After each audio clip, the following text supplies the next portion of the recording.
Welcome to J news. ముందుగా headlines చూద్దాం. హైడ్రా పేరుతో వసూళ్లకు పాల్పడితే చర్యలు తప్పవని సీఎం రేవంత్ రెడ్డి హెచ్చరిక. కొంతమంది అధికారులు హైడ్రా పేరుతో బెదిరిస్తున్నట్టుగా ఫిర్యాదులు వచ్చాయన్న సీఎం. గతంలో ఇచ్చిన నోటీసులను అడ్డం పెట్టుకుని బెదిరిస్తున్నట్లు తెలిసిందని వ్యాఖ్య. వసూళ్లకు పాల్పడే వారిపై దృష్టి సారించాలని విజిలెన్స్ కు సీఎం ఆదేశాలు. ఫామ్ హౌస్ లో తీవ్ర భావోద్వేగం. కవితను ఆప్యాయంగా హత్తుకున్న కేసీఆర్. బెయిల్ పై తిహార్ జైలు నుంచి బయటకు వచ్చిన కవిత. ఫామ్ హౌస్ లో తండ్రి పాదాలకు నమస్కరించిన కవిత. కవిత రాకతో కోలాహలంగా ఫామ్ హౌస్.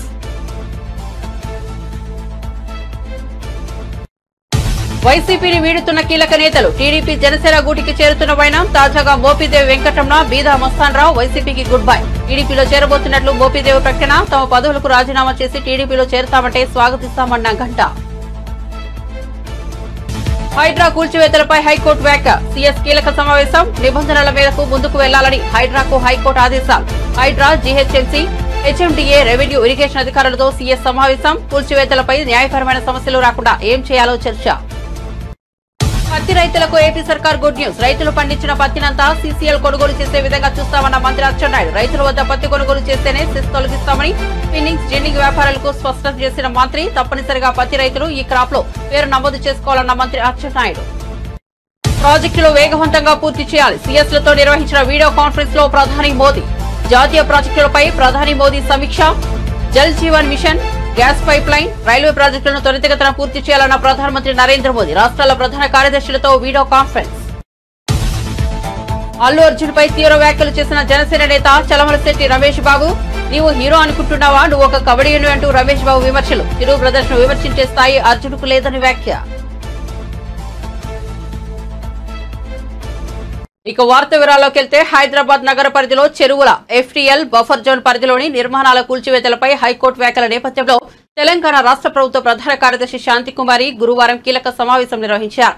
ఈ క్రమంలో వివిధ అంశాలపై చర్చించేందుకు HYDRAA, GHMC, HMDA, revenue, irrigation అధికారులతో సమావేశమయ్యారు. కూల్చివేతలపై న్యాయపరమైన సమస్యలు రాకుండా ఏం చేయాలో చర్చించారు. ఈ సమావేశంలో హైదరాబాద్, రంగారెడ్డి, సంగారెడ్డి జిల్లాల కలెక్టర్లు హాజరయ్యారు. తమ భవనాలను కూర్చుతారనే ఆందోళనలో పలువురు హైకోర్టును ఆశ్రయించారు. ఈ పిటిషన్లపై విచారణ జరిపిన న్యాయస్థానం నిబంధనల మేరకు ముందుకు వెళ్లాలని హైడ్రాకు ఆదేశాలు జారీ చేసింది. ఈ క్రమంలో ప్రభుత్వ ప్రధాన కార్యదర్శి భేటీ నిర్వహించారు. వైసీపీ సీనియర్ నేత, ఏపీ మాజీ మంత్రి మోపిదేవి వెంకటరమణ రాజ్యసభ సభ్యత్వానికి రాజీనామా చేశారు. వైసీపీ ప్రాథమిక సభ్యత్వానికి కూడా ఆయన రిజైన్ చేశారు. ఆయనతో పాటు మరో ఎంపీ బీదా మస్తాన్ రావు కూడా రాజ్యసభ సభ్యత్వానికి రాజీనామా చేశారు. ఈ మేరకు వీరిద్దరూ రాజ్యసభ చైర్మన్ ను కలిసి రాజీనామా లేఖలను అందజేశారు. అనంతరం వైసీపీకి గుడ్ బై చెబుతున్నట్లు మోపిదేవి వెంకటరమణ ప్రకటించారు. తన రాజీనామాకు చాలా కారణాలు ఉన్నాయన్న మోపిదేవి వెంకటరమణ చాలా రోజుల పాటు ఆలోచించాకే ఈ నిర్ణయం తీసుకున్నట్లు వెల్లడించారు. గెలుపైనా ఓటమైనా స్థానిక రాజకీయాల్లో ఉండడమే తనకు ఇష్టమని చెప్పుకొచ్చారు. రాజ్యసభ సభకు రావడం తనకు ఇష్టం లేదన్నారు. త్వరలో తెలుగుదేశం పార్టీలో చేరబోతున్నట్లు అధికారికంగా ప్రకటించారు. టీడీపీలో తనకు ఎలాంటి బాధ్యతలు అప్పగిస్తారనేది త్వరలో తెలుస్తుందని చెప్పారు. తాను పదవుల కోసం పార్టీ మారలేదని ఈ సందర్భంగా మోపిదేవి స్పష్టం చేశారు. ఈరోజు నేను వైఎస్ఆర్సీపీకి, ఆ పార్టీ ద్వారా సంక్రమించినటువంటి రాజ్యసభ సభ్యత్వానికి రాజీనామా చేయటం జరుగుతుంది. ఆ రాజీనామా చేసే క్రమం కూడాను నాకున్నటువంటి నేను ఫేస్ చేసిన కొన్ని ప్రత్యేకమైన పరిస్థితులు, కొన్ని అంశాలను పరిగణనలోకి తీసుకుని ఈ రాజీనామా చేయటం జరుగుతుంది. తెలుగుదేశం పార్టీలోకి చేరాలని చెప్పి నిర్ణయం తీసుకోవడం జరిగింది. దానికి కారణం కూడాను సుదీర్ఘ రాజకీయ అనుభవం ఉన్నటువంటి వ్యక్తిగా గౌరవ ముఖ్యమంత్రి చంద్రబాబు నాయుడు గారు ఈ రాష్ట్రాన్ని అభివృద్ధి పదంలో ముందుకు తీసుకుని వెళతారు అనేటువంటి ఒక నమ్మకంతో తెలుగుదేశం పార్టీతోటి కలిసి ప్రయాణం చేయాలని చెప్పి నిర్ణయం తీసుకునే క్రమంలోనే ఈరోజు ఈ పరిణామాలని. ఇవాళ నేను, బీదా మస్తాన్ రావు గారు ఇద్దరం కూడా రాజీనామా చేస్తున్నాం. మాతో పాటు ఇంకెంతమంది రాజీనామా చేయడానికి సిద్ధంగా ఉన్నారనేటువంటిది మాకన్నా ఎక్కువగా మీకే తెలుస్తుంది. సెకండ్ థింగ్, ఇవాళ వైఎస్ఆర్సీపీ నుంచి ఇంత భారీ స్థాయిలో వలసలు కానివ్వండి, దూరంగా ఉండటం కానివ్వండి, రాజీనామాలు చేయటం కానీ ఇవన్నీ జరుగుతున్నాయి అంటే కారణాలు ఏంటి, ఆ లోపాలు ఏంటి అనేటువంటి దాని మీద పార్టీ అధిష్టాన వర్గం ఆలోచన చేయాలి. తప్పనిసరిగా ఆలోచన చేసి ఆ దిశగా నిర్ణయాలు తీసుకోవాల్సిన అవసరం అయితే ఉంది. నేను ఇవాళ ఇటువైపు నుంచి రాజీనామా చేసి అటు వెళ్ళాలని చెప్పేసి ఆలోచన చేయడానికి కారణం నేను ముందే చెప్పినట్టుగా చంద్రబాబు నాయుడు గారు లాంటి అనుభవకుల కింద పనిచేయాలనేటువంటి ఆలోచన ఒకటి. అదేవిధంగా నేను రాజీనామా చేసి అటు వెళ్తున్నానంటే డెఫినెట్గా ఒక సముచితమైన స్థానం, గౌరవాన్ని తెలుగుదేశం పార్టీ నాకు ఇస్తుందనేటువంటి సంపూర్ణ విశ్వాసం అయితే నాకుంది.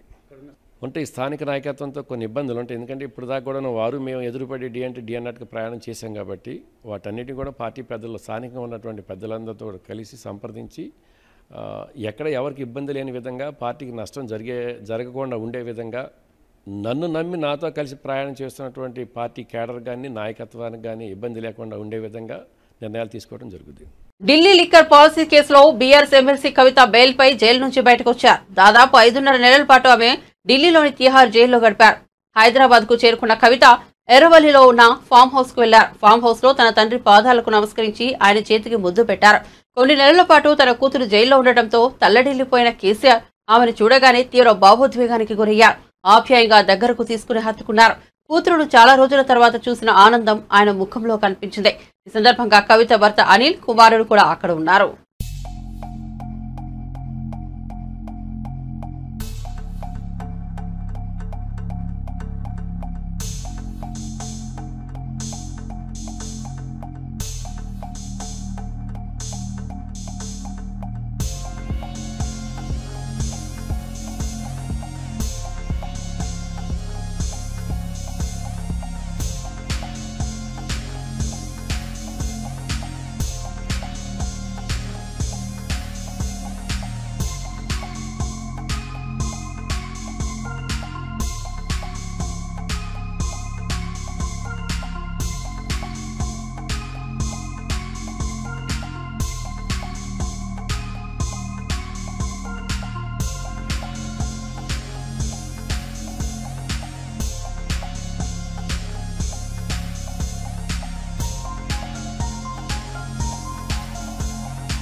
హైడ్రా పేరుతో అక్రమ వసూళ్లకు పాల్పడుతున్న అధికారులకు తెలంగాణ ముఖ్యమంత్రి రేవంత్ రెడ్డి గట్టి వార్నింగ్ ఇచ్చారు. గురువారం ఆయన మాట్లాడుతూ హైడ్రా పేరుతో కొంతమంది అధికారులు సామాన్యులను బెదిరింపులకు గురి చేస్తున్నట్లుగా ఫిర్యాదులు అందాయన్నారు. మున్సిపల్, రెవెన్యూ అధికారులు డబ్బులు డిమాండ్ చేస్తున్నట్లుగా తన దృష్టికి వచ్చిందన్నారు. గతంలో ఇచ్చిన నోటీసులను అడ్డం పెట్టుకుని బెదిరిస్తున్నట్లుగా తెలిసిందన్నారు. అలాంటి వారిపై తప్పకుండా చర్యలు తీసుకుంటామని హెచ్చరించారు. అమాయకులను భయపెట్టి డబ్బులు వసూలు చేస్తే ఊరుకునేది లేదన్నారు. హైడ్రా పేరుతో వసూళ్లకు పాల్పడే వారిపై ప్రత్యేక దృష్టి సారించాలని ఏసీబీ, విజిలెన్స్ అధికారులు ఆదేశాలు జారీ చేశారు. వైసీపీకి కీలక నేతలు ఒక్కొక్కరు గుడ్ బై చెప్తున్నారు. ఆ పార్టీని వీడుతున్న నేతలు టీడీపీ, జనసేన గుడికి చేరుతున్నారు. తాజాగా రాజ్యసభ సభ్యులు మోపిదేవి వెంకటరమణ, బీదా మస్తాన్రావు కూడా వైసీపీ పార్టీకి రాజ్యసభ ఎంపీ పదవులకు ఏకకాలంలో రాజీనామా చేశారు. మోపిదేవి టీడీపీలో చేరబోతున్నట్టు ప్రకటించారు కూడా. ఈ క్రమంలో ఇంకొందరు వైసీపీ నేతలు కూడా టీడీపీ వైపు చూస్తున్నట్లు సమాచారం. ఈ నేపథ్యంలో మాజీ మంత్రి, టీడీపీ ఎమ్మెల్యే గంటా శ్రీనివాసరావు కీలక వ్యాఖ్యలు చేశారు. ఆయన మాట్లాడుతూ ఇటీవల జరిగిన అసెంబ్లీ ఎన్నికల్లో వైసీపీ దారుణ పరాజయాన్ని చవిచూసిందని అన్నారు. ఆ పార్టీని మునిగిపోయిన నావా అని పేర్కొన్నారు. అలాగే వైసీపీలో వైఎస్ జగన్మోహన్ రెడ్డి తప్ప ఎవరూ మిగలరని ఎద్దేవా చేశారు. తమ పదవులకు రాజీనామా చేసి టీడీపీలో చేరుతామంటే స్వాగతిస్తామని గంటా శ్రీనివాసరావు అన్నారు. ఇంతకుముందు మునుగుతున్న పడవ అని చెప్పాను, ఇప్పుడు అది మునిగిపోయింది.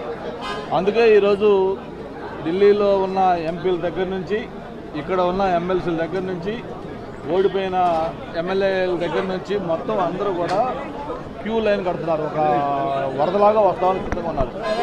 అయితే ఇక్కడ తెలుగుదేశం పార్టీ ఒక పద్ధతులు లేకపోతే ఒక సిస్టమ్స్ మెయింటైన్ చేస్తాం కాబట్టి ఇక్కడ మా అధినాయకుడు క్లియర్గా ఒక ఈ రూలింగ్ ఇచ్చారు. ఎవరైనా పార్టీలో రావాలంటే ముందు వాళ్ళ పదవులకి రాజీనామా చేయాలి, పార్టీకి రాజీనామా చేయాలి, ఆ తర్వాతనే పార్టీలో చేర్చుకుంటామని చెప్పి ఒక స్పష్టమైన ఆదేశాలు ఇవ్వడం జరిగింది. అందుకే ఈరోజు ఏదైతే మోపిదేవి వెంకటరమణ కావచ్చు, బీదా మస్తాన్రావు కావచ్చు, మొన్న ఎమ్మెల్సీగా ఉన్న పోతల సునీత కావచ్చు, ఇటువంటి వాళ్ళందరూ కూడా ముందు వాళ్ళ పదవులకి, పార్టీకి రాజీనామాలు చేస్తున్నారు. చేసిన తర్వాత ఈరోజు పార్టీకి వస్తూ ఉన్నారు. అయితే ఇక్కడ ఒక విషయం మనందరూ కూడా గమనించాలి. మొన్న జరిగిన ఎన్నికల్లో ఒక ల్యాండ్ స్లైడ్ విక్టరీతో కూటమి విజయం సాధించిన తర్వాత ఈ అభివృద్ధిలో మేము కూడా పాలు పంచుకోవాలనే ఒక ఉద్దేశంతో ఎవరైనా పార్టీలోకి వస్తామంటే వాళ్ళని మనస్ఫూర్తిగా వెల్కమ్ చేస్తాం. అయితే ఇంతకుముందు చెప్పినట్టుగా కండిషన్ ఏంటంటే ఏదైతే గతంలో వాళ్ళు వేరే పార్టీ ద్వారా పొందిన పదవులు ఉంటాయో ఆ పదవులకి రాజీనామా చేసి మాత్రమే అటువంటి వాళ్ళకి మాత్రం అవకాశం ఉంటుందని చెప్పాం. దాన్ని 100% ఆచరణలో కూడా పెడతా ఉన్నాం. ఈరోజు వీళ్ళిద్దరు కావచ్చు, రేపు మిగిలిన ఎంపీలు కావచ్చు, మిగతా ఎమ్మెల్సీలు కావచ్చు, మిగిలిన ఎమ్మెల్యేలు కావచ్చు, నేను చెప్పినట్టుగా అది మునిగితున్న పడవ కాదు, మునిగిపోయిన పడవ. చివరికి జగన్మోహన్ రెడ్డి ఒక్కరే ఏకాగ్గా మిగిలిపోయి ఆయన కూడా నేనేం చేస్తే బాగుంటుందో ఒక నిర్ణయం తీసుకోవాల్సిన పరిస్థితి వస్తుంది. దీనికి ప్రధాన కారణం కర్త, కర్మ, క్రియ అన్నీ కూడా జగన్మోహన్ రెడ్డి. ఎందుకంటే 2019లో ఆయనకు ఒక ల్యాండ్ స్లైడ్ విక్టరీ ఇచ్చారు 151 సీట్లతోటి. బ్రహ్మాండమైన మెజార్టీతో ఆయనకు అధికారం ఇస్తే ఆ 5 ఏళ్ళు ఆయన ఎలా పరిపాలన చేశాడో ఎవరు ప్రజలు మర్చిపోలేకపోతున్నారు. అది గుర్తొస్తే ఒక నైట్ మేర్ లాగా అందరూ ప్రజలు భావిస్తూ ఉన్నారు. అందుకే అటువంటి తీర్పు మొన్న 11 సీట్లకు ఇవ్వడం జరిగింది. ఎప్పటికైనా సరే ఏదైతే జగన్మోహన్ రెడ్డి ఉందో ఆయన వ్యక్తిత్వం మార్చుకొని ఆలోచన సరళి మార్చుకొని ఒక ప్రజల పక్షాన్ని నిలబడి ఏదైనా ప్రజా సమస్యలపైన పోరాడితే కనీసం వచ్చే ఎలక్షన్లకైనా ఒక ప్రతిపక్ష పార్టీ హోదా వస్తుంది తప్ప, లేకపోతే ప్రభుత్వం వచ్చి కేవలం 2 నెలలు కాకముందే ఆయన ఢిల్లీలో పోయి ధర్నా చేయటం ఏంటి, ఒక ప్రెసిడెంట్ రోల్ పెట్టమని డిమాండ్ చేయడం ఏంటి, ప్రజలు ఎలా నవ్వుకుంటున్నారంటే ఇతనికి పూర్తిగా మానసిక స్థితి కూడా బాగాలేని పరిస్థితికి వస్తూ ఉంది. ఏదైతే వాళ్ళ చెల్లెలు షర్మిలా గారు చెప్పారో ఆ చెప్పిన మాటలు కరెక్ట్ లాగా ఉన్నాయి. జగనన్న మానసిక స్థితి బాగాలేదని చెప్పిందో ఆ మాట కరెక్ట్ లాగా ఉన్నాయని చెప్పి అనుకునే పరిస్థితికి ఈరోజు ప్రజలు వచ్చారు. నేను మీకు చెప్పా కదా, మేము గేటు కానీ ఓపెన్ చేస్తే వైసీపీ పూర్తిగా ఖాళీ అవుతుంది. పూర్తిగా అంటే 100% ఖాళీ అవుతుంది. గేట్లు అంటే చెప్పాం కదా, ఎవరైనా పదవులకు రాజీనామా చేయాలి, ఆ తర్వాత చేర్చుకుంటామని చెప్పాం. దాంట్లో కూడా కొంచెం క్వాలిటీ ఉన్నాయి. కొంతమంది అత్యంత వివాదాస్పద వ్యక్తులు ఉన్నారు, కొంతమంది ప్రజల్లో అవినీతి పనులకు ముద్రపడ్డ వాళ్ళు ఉన్నారు, ప్రజా వ్యతిరేకత మూటగట్టుకుని ఉన్నారు. అటువంటి వాళ్ళని పార్టీకి తీసుకోవాల్సిన అవసరం లేదు. ఎవరైతే రీజనబుల్గా ఒక దీంట్లో ఉండి అన్ఫార్చునేట్గా ఆ పార్టీలో ఉన్నారో అటువంటి వాళ్ళు రియలైజ్ అయ్యి మేము పార్టీకి పదవికి రాజీనామా చేసి ఈరోజు వస్తామంటే అటువంటి వాళ్ళకి వెల్కమ్ పలుకుతాం. న్యాచురల్గా కొన్ని ఉంటాయి. ఎందుకంటే ఇప్పుడు మన మీద పోటీ చేసిన వాళ్ళు అక్కడ ఉన్నోళ్ళు వాళ్ళకి కొంత. పారాలింపిక్స్ 2024 విశ్వ క్రీడల సంరంభం ప్రారంభమైంది. పారిస్ నగరంలో అంగరంగ వైభవంగా జరిగిన వేడుకల్లో మొదలయ్యాయి. ఈ మేరకు ఫ్రాన్స్ అధ్యక్షుడు ఎమాన్యుయల్ మాక్రాన్ పారాలింపిక్స్ 2024 ప్రారంభించినట్లు గురువారం ప్రకటించారు. ఫ్రాన్స్ సంస్కృతి సంప్రదాయాలను ప్రతిబింబించేలా ఆరంభ వేడుకలను నిర్వహించారు. పలు ప్రదర్శనలు ఆకట్టుకున్నాయి. కాగా ప్రారంభ కార్యక్రమంలో 167 దేశాలకు చెందిన మొత్తం 4400 మంది పారాలింపియర్లు పాల్గొన్నారు. చాంప్స్ ఎలిసిస్ నుంచి ప్లేస్ డి లా కాంకోర్డ్ మైదానం వరకు కవాతు చేశారు. భారత బృందానికి పారా అథ్లెట్లు సుమిత్ యాంటిల్, భాగ్యశ్రీ జాధవ్ నాయకత్వం వహించారు. 12 విభిన్న క్రీడలలో 84 మంది అథ్లెట్లు ఈసారి భారత తరపున ప్రాతినిధ్యం వహించనున్నారు. ఒలింపిక్స్ లో ఇంత పెద్ద సంఖ్యలో భారత పారా అథ్లెట్లు పాల్గొనడం చరిత్రలోనే ఇదే తొలిసారి. కాగా తొలి రోజున భారత అథ్లెట్లు పలు విభాగాల్లో తలపడనున్నారు. పవన్ కళ్యాణ్, అల్లు అర్జున్ ఫ్యాన్స్ మధ్య గత కొన్ని రోజులుగా సోషల్ మీడియా వేదికపై వార్ నడుస్తున్న సంగతి తెలిసిందే. ఇటీవల ఏపీ అసెంబ్లీ ఎన్నికల సమయంలో మెగా ఫ్యామిలీ మొత్తం పవన్ కళ్యాణ్ గెలుపునకు పిఠాపురంలో ఎన్నికల ప్రచారంలో పాల్గొనగా అల్లు అర్జున్ నంద్యాలలో తన మిత్రుడు వైసీపీ అభ్యర్థి శిల్పారవి గెలుపునకు ప్రచారం చేశారు. అప్పటి నుండి Allu Arjun mega fans target చేస్తూ విమర్శలు గుప్పిస్తున్నారు. ఇదే క్రమంలో మెగా ఫ్యామిలీని కించపరిచేలా అల్లు అర్జున్ పేరుతో సోషల్ మీడియాలో ఓ ట్వీట్ వైరల్ కావడంతో మెగా ఫ్యాన్స్ రగిలిపోయారు. జనసేన నేతలు మీడియా ముందుకు వచ్చి మరీ అల్లు అర్జున్ పై తీవ్ర స్థాయిలో కామెంట్స్ చేస్తున్నారు. తాజాగా కృష్ణా జిల్లా గండవరం నియోజకవర్గ జనసేన పార్టీ సమన్వయకర్త చలమలశెట్టి రమేష్ బాబు అల్లు అర్జున్ పై తీవ్ర వ్యాఖ్యలు చేశారు. బాపులపాడు మండలం హనుమాన్ జంక్షన్ లో ఏర్పాటు చేసిన మీడియా సమావేశంలో చలమలశెట్టి రమేష్ బాబు ఘాటు వ్యాఖ్యలు చేశారు. అల్లు అర్జున్, నీవు హీరో అనుకుంటున్నావా? కమెడియన్ మాత్రమే. చిరంజీవి, పవన్ కళ్యాణ్, నాగబాబు అండ చూసుకుని సినిమాల్లోకి వచ్చావు. వారిని విమర్శించే స్థాయి నీకు లేదు అంటూ రమేష్ మండిపడ్డారు. ఇవాళ సబ్జెక్టు అల్లు అర్జున్ గురించి మాట్లాడాల్సిన అవసరం ఇప్పుడు ఈ పరిస్థితుల్లో వచ్చింది. మెగా కాంపౌండ్, మెగా ఫ్యామిలీ అంటే చిరంజీవి గారు ఎంత అణిగి ఉండారో, ఎదిగిన కొద్దీ అణిగి ఉన్నటువంటి మార్గదర్శకులు ఈ దేశంలో చిరంజీవి గారు. అటువంటి ఎంతో అభివృద్ధి, కష్టపడి ఎంతో అభివృద్ధి చెందినటువంటి చిరంజీవి గారిని ఒక మహావృక్షం, ఒక పచ్చని చెట్టుగా ప్రతి ఒక్కళ్ళు కులాలకు అతీతంగా, మతాలకు అతీతంగా ఆయన్ని ప్రేమించేవాళ్ళు కోట్లాది మంది ప్రజలు ఆయన ప్రేమించారంటే బ్రహ్మాండమైన ఆయన నడక తరతరాలుగా మాట్లాడుకోవాల్సిన అవసరం ప్రతి ఒక్కళ్ళు చిరంజీవి గారి హావభావాల గురించి. అలాగే చిరంజీవి గారితో పాటు ఆ కుటుంబంలో పవన్ కళ్యాణ్ గారు కూడా ఎక్కడ ఫైర్ అవుతున్నారంటే ఆయన ఒక అన్యాయం మీద ఫైర్ అయ్యారు.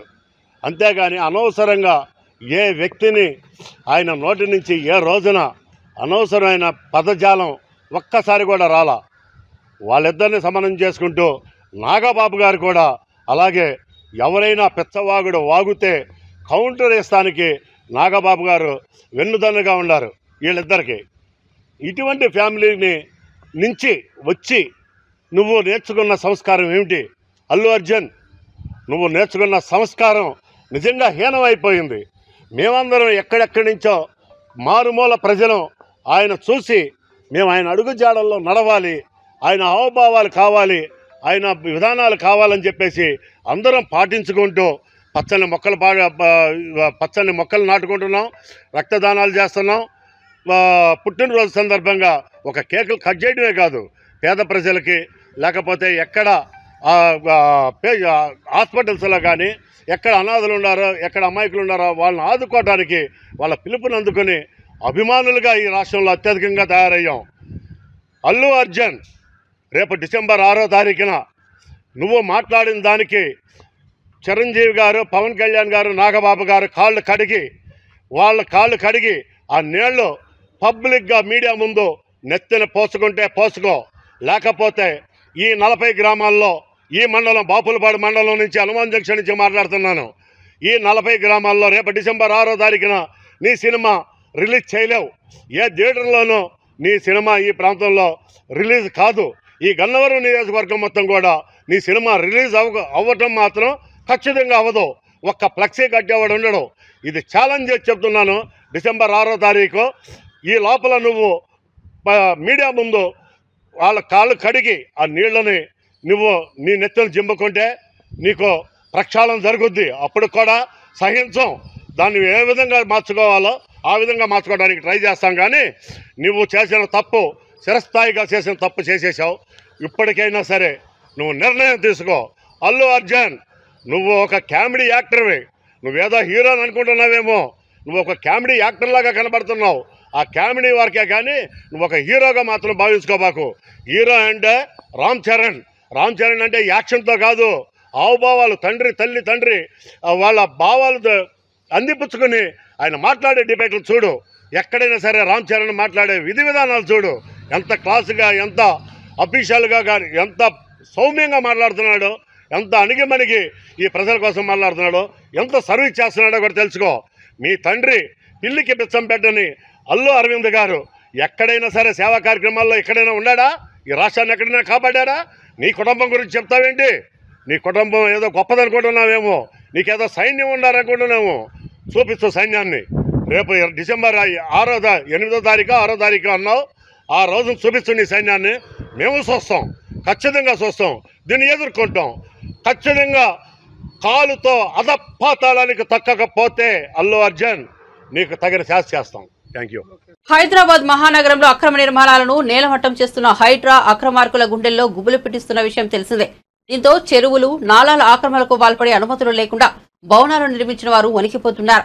ముఖ్యంగా హైటెక్ సిటీలోని రాయదుర్గం, మాదాపూర్ పరిధిలో ఉండే దుర్గం చెరువు చుట్టూ విలాసవంతమైన భవనాలు నిర్మించారు. హరితిరిపోతున్నారు. దుర్గం చెరువులో కాలనీలో మొత్తం 204 ఇళ్లకు జీహెచ్ఎంసీ అధికారులు నోటీసులు ఇవ్వడం ఇందుకు కారణంగా ఉంది. నోటీసులు అందుకున్న వారు వణికిపోతున్నారు. కాగా మాదాపూర్ అమర్కో ఆపరేటివ్ సొసైటీలో ఉంటున్న ముఖ్యమంత్రి సోదరుడు తిరుపతి రెడ్డి నివాసానికి కూడా నోటీసులు ఇవ్వడం గమనార్హం. అలాగే సినీ, రాజకీయ రంగాలకు చెందిన వారితో పాటు కొంతమంది ఐఏఎస్లు, ఐఆర్ఎస్ అధికారులకు కూడా చెందిన ఇల్లు కూడా ఉన్నట్లు తెలుస్తోంది. लेआउट सैंक्शन लेआउट है। वो पहले ओनर बाज़ाब्ता परमिशन लेके घर बनाया सो घर मैं खरीदा। उसके बाद में जब ये FTL में या नदी में बफर जोन में वो सब कुछ मैं जानता नहीं। जब मैं पेपर्स लिए एडवोकेट को दिया, सब सही है बोले, मैं घर खरीदा। अब नोटिस मिला तो नोटिस पे गवर्नमेंट क्या कर रहा है? अभी नोटिस अभी आपको जो मिला है किस चीज पे और किस बिना पे मिला है, और आगे आप ये बफर जोन में बोल के मिला है या फिर FTL में मिला है? किस चीज पे मिला? वो बफर जोन में है बोल के बोल रहे लोग, नोटिस में भी वही है। देखा जाएगा कितना है सर ये पूरा जो आपके प्रॉपर्टी पर F नहीं मार्क किया गया है, दूसरे जितने प्रॉपर्टीज है? मेरा 600 यार्ड्स है। मेरा 600 यार्ड्स ये वाल्टा एक्ट से पहले लेआउट बने से है। वाल्टा एक्ट बनाने के बाद कुछ वो लोग क्या कर लिए मुझे पता नहीं है, तो अभी देखना है। सर अधिकारियों से क्या कहना चाहेंगे? एक तरफ ये सवाल उठ रहे हैं कि कोई अधिकारी अभी तक मुझे नहीं मिला, मेरे से बात नहीं हुआ। चीफ मिनिस्टर को क्या कहेंगे सर? आपके भाई है, एक पर्सनल आपका रिलेशन एक है और दूसरा वो एक मिनिस्टर, वो मेरे अकेले के लिए काम नहीं कर रहे, सब लोगों के लिए कर रहे हैं। वो तो उनको करना है, अधिकारी करना है, सीएम क्या करेंगे? क्या कहेंगे सर, ये डेमोलिशन में आप मदद करेंगे अगर बफर जोन में आता है तो? डेमोलिशन तो करना ही पड़ेगा, लीगली कुछ इलीगल काम करा तो लीगल एक्शन लेना ही पड़ेगा ना। तो आप कार्रवाई के लिए रेडी है? रेडी है।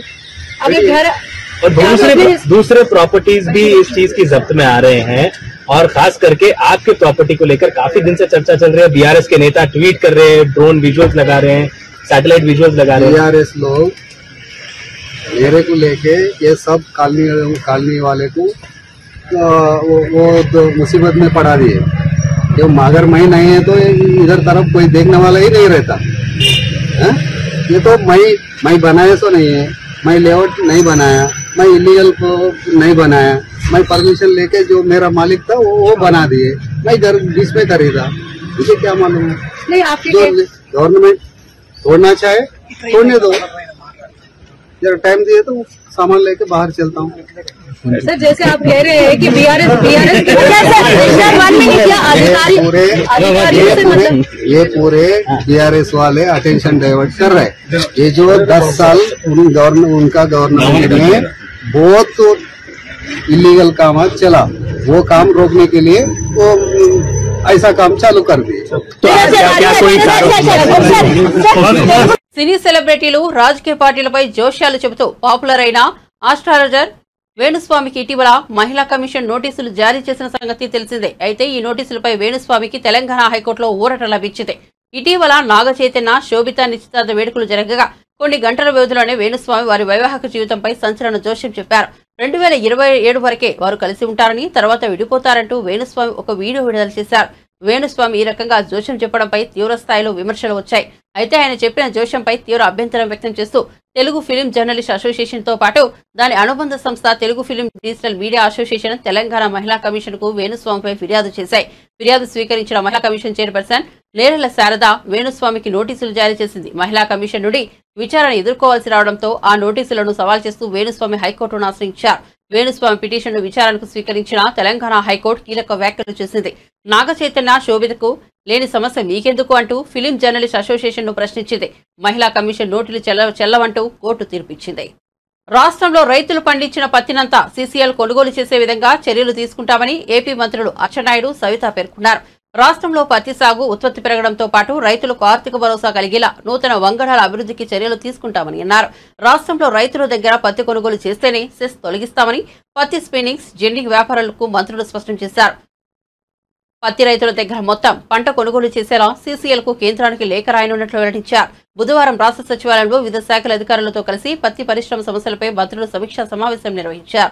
ఈ సందర్భంగా మంత్రి సవిత మాట్లాడుతూ రాష్ట్రంలో 2017-18లో 20.50 లక్షల బేళ్ల పత్తి ఉత్పత్తి జరగగా 2023-24లో 11.58 లక్షల బేళ్ల ఉత్పత్తి తగ్గిపోయిందన్నారు. ప్లాస్టిక్ గోనె సంచిలో పత్తిని ప్యాకింగ్ చేయడం వల్ల జిన్నింగ్ సమయంలో వ్యర్థాలు బయటపడుతున్నాయన్నారు. దీనివల్ల పత్తి నాణ్యత దెబ్బతినడంతో పాటు ధర కూడా తగ్గుతోందని, దీనివల్ల రైతులు ఆర్థికంగా నష్టపోతున్నారని మంత్రి అన్నారు.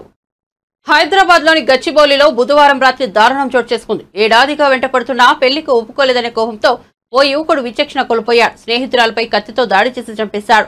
అడ్డొచ్చిన ఆమె స్నేహితురాలపైన దాడి చేశాడు. ఆపై అక్కడి నుంచి వెళ్లి ఆత్మహత్యకు ప్రయత్నించాడు. పోలీసులు కేసు నమోదు చేసుకుని దర్యాప్తు చేస్తున్నారు. పోలీసులు తెలిపిన వివరాల ప్రకారం పశ్చిమ బెంగాల్కు చెందిన దీపన థమాంగ్ నల్లగండ్లలో బ్యూటీషియన్ గా పనిచేస్తోంది.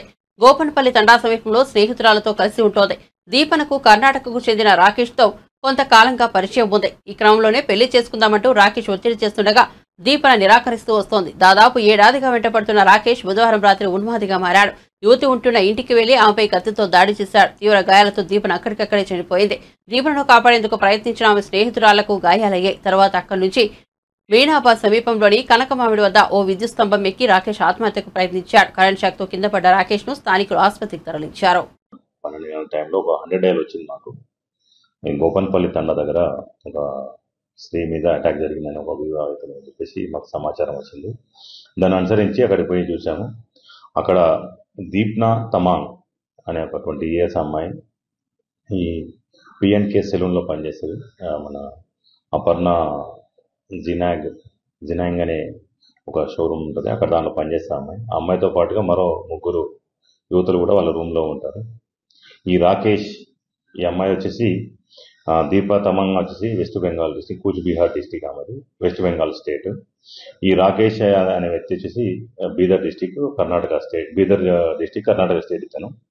వీళ్ళిద్దరూ గతంలో సాన్నిహిత్యంగా ఉన్నారని, ఈ దీప్న ఎవరైతే ఉన్నారో ఆమె కొన్ని రోజుల నుంచి ఇతనితో సాన్నిహిత్యం లేకుండా వేరే వాళ్ళతోటి దగ్గరగా మెలుగుతుందని అతను కక్ష పెంచుకొని నేను నైట్ వచ్చేసి ఆమెతో మాట్లాడుతుందని చెప్పేసి ఆమె మీద అటాక్ చేయడానికి కత్తితో దాడి చేయడం జరిగింది. ఆమెకు చాలా చోట్ల కత్తిపోట్లై హాస్పిటల్ షిఫ్ట్ చేసిన తర్వాత ఆమె చనిపోయినారు. మిగతా ముగ్గురు ఎవరైతే వాళ్ళ రూమ్మేట్స్ ఉన్నారో వాళ్ళు కూడా బయటకు వచ్చారు. ఆ అరుపులో విన్నప్పుడు వాళ్ళు ముగ్గురు కూడా వచ్చి ఆమెను కాపాడే క్రమంలో వాళ్ళు కూడా గాయాలైనాయి. ఒక అమ్మాయికి రిస్ట్ పైన ఒక అమ్మాయికి అయింది, మరొక అమ్మాయికి భుజం కింది భాగంలో తెగిన గాయమైంది, మరొక అమ్మాయికి వీపు వెనకాల వైపున తెగిన గాయాలైంది. ఇద్దరు డిశ్చార్జ్ అయ్యి వెళ్ళిపోయారు ఆల్రెడీ, ఇద్దరు అమ్మాయిలు. ఒక వెనకాల తెగిన అమ్మాయి మాత్రం ప్రస్తుతం హాస్పిటల్లో ట్రీట్మెంట్ తీసుకుంటుంది, డాక్టర్లు మాకు చెప్పారు. మేము అతని పట్టుకునే క్రమంలో నిన్న ఈరోజు ఎర్లీ మార్నింగ్ సుమారు 4:30 ప్రాంతంలో అతను మొయినాబాద్ అవుట్స్కట్స్లో ఆత్మహత్య ప్రయత్నం చేసినట్టు తెలిసినది. అతను ఎలక్ట్రిక్ వైర్ పట్టుకొని కాలిన గాయాలతోటి అతను ఉండడం గమనించినాము. దాని తర్వాత అక్కడి నుంచి అతన్ని ట్రీట్మెంట్ కొరకు శ్రీకర్ హాస్పిటల్, ప్రైవేట్ హాస్పిటల్కు అత్తాపూర్ షిఫ్ట్ చేసాము. అక్కడి నుంచి మెరుగైన వైద్యం కోసమని ప్రస్తుతం ఉస్మానియా జనరల్ హాస్పిటల్లో అతన్ని అడ్మిట్ చేయడం జరిగింది. అతని కండిషన్ చూసి అతన్ని డిశ్చార్జ్ అయిన వెంటనే అతన్ని ఈ కేసులో అదుపులో తీసుకొని విచారణ చేసి అరెస్ట్ చేశారు. జల్ జీవన్ మిషన్ పథకం కింద ప్రతి ఇంటికి సురక్షిత తాగునీరు అందించేందుకు నిర్దేశించిన పథకాలతో పాటు ప్రాజెక్టులను వేగవంతంగా పూర్తి చేయాలని ప్రధానమంత్రి నరేంద్ర మోదీ ప్రభుత్వ ప్రధాన కార్యదర్శులకు సూచించారు. త్రాగునీరు, జల్ జీవన్ మిషన్, పారిశుద్ధ్యం, జాతీయ రహదారులు, గ్యాస్ పైప్లైన్ నిర్మాణం, రైల్వే ప్రాజెక్టులు, అమృత్ 2.0 వంటి ప్రగతి అంశాలపై బుధవారం ఢిల్లీ నుంచి వివిధ రాష్ట్రాల ప్రభుత్వ ప్రధాన కార్యదర్శులతో ప్రధాని నరేంద్ర మోదీ వీడియో సమావేశం ద్వారా సమీక్షించారు. ఈ సందర్భంగా ప్రధాని మాట్లాడుతూ పారిశుద్ధ్య నిర్వహణ ప్రాజెక్టులను త్వరితగతిన పూర్తి చేయాలన్నారు. పలు రైల్వే, రోడ్డు ప్రాజెక్టులు, నూతన పైప్లైన్లు నిర్మాణ ప్రాజెక్టులను కూడా సకాలంలో పూర్తి చేసేందుకు చర్యలు తీసుకోవాలని ప్రధాని సీఎస్లను ఆదేశించారు. Atal mission for education and urban transformation 2.0 కింద పట్టణాల్లోని ప్రతి ఇంటికి సురక్షిత తాగునీటి సౌకర్యాన్ని కల్పించడం, సీవరేజ్ ట్రీట్మెంట్ ప్రాజెక్టులు, తాగునీటి వనరుల చుట్టూ పార్కుల అభివృద్ధికి సంబంధించిన ప్రాజెక్టులను వేగవంతంగా పూర్తి చేయాలని ప్రభుత్వ ప్రధాన కార్యదర్శులను ప్రధాని ఆదేశించారు. బులెటిన్ ముగించే ముందు హెడ్లైన్స్ మరోసారి చూద్దాం. హైడ్రా పేరుతో వసూళ్లకు పాల్పడితే చర్యలు తప్పవని సీఎం రేవంత్ రెడ్డి హెచ్చరిక. కొంతమంది అధికారులు హైడ్రా పేరుతో బెదిరిస్తున్నట్టుగా ఫిర్యాదులు వచ్చాయన్న సీఎం. గతంలో ఇచ్చిన నోటీసులను అడ్డం పెట్టుకుని బెదిరిస్తున్నట్లు తెలిసిందని వ్యాఖ్య. వసూళ్లకు పాల్పడే వారిపై దృష్టి సారించాలని విజిలెన్స్ కు సీఎం ఆదేశాలు. ఫామ్ హౌస్ లో తీవ్ర భావోద్వేగం. కవితను ఆప్యాయంగా హత్తుకున్న కేసీఆర్. బెయిల్ పై తిహార్ జైలు నుంచి బయటకు వచ్చిన కవిత. ఫామ్ హౌస్ లో తండ్రి పాదాలకు నమస్కరించిన కవిత. కవిత రాకతో కోలాహలంగా ఫామ్ హౌస్.